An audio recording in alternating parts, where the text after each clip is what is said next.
How do you cook a roast in a Dutch oven? Have you ever wondered how to cook a delicious roast using a Dutch oven? This method is perfect for camp cooking and wilderness living skills. Let's break it down step by step.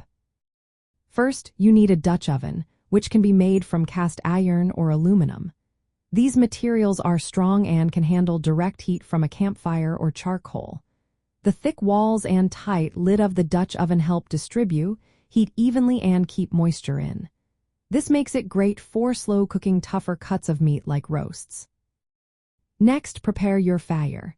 Build a campfire and let it burn down until you have a solid bed of hot coals. Coals provide steady heat and are safer for cooking than open flames. While the fire is burning down, season your roast with salt, pepper, and any herbs or spices you have. If you have onions, garlic, or root vegetables, chop them up to add flavor later. Once you have a good bed of coals, move some aside to create a flat area for your Dutch oven.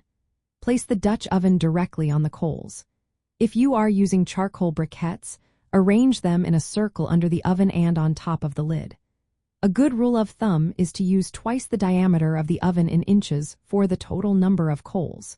For example, if you have a 10-inch oven, you would use about 20 coals.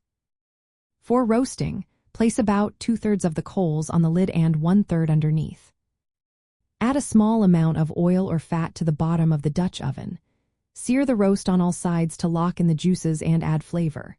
If you need to, remove the roast temporarily and add your chopped vegetables to the pot. Return the roast to the Dutch oven, placing it on top of the vegetables.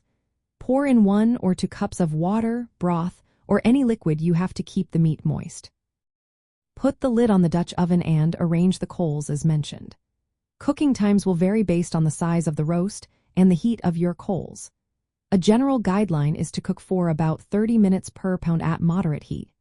Check the roast occasionally and add more coals if the temperature drops. If you have a meat thermometer, use it to check that the internal temperature reaches at least 145 degrees Fahrenheit for medium rare beef. When your roast is done, carefully remove the Dutch oven from the coals using heat-resistant gloves or tools. Let the roast rest for a few minutes before slicing. The vegetables and juices in the pot will create a natural gravy. Cooking a roast in a Dutch oven is efficient, using minimal fuel and retaining nutrients. This versatile pot allows you to bake, boil, fry, or sauté, making it a practical choice for camp cooking. Always remember to clean and dry your Dutch oven thoroughly after use to prevent rust and keep it in good shape.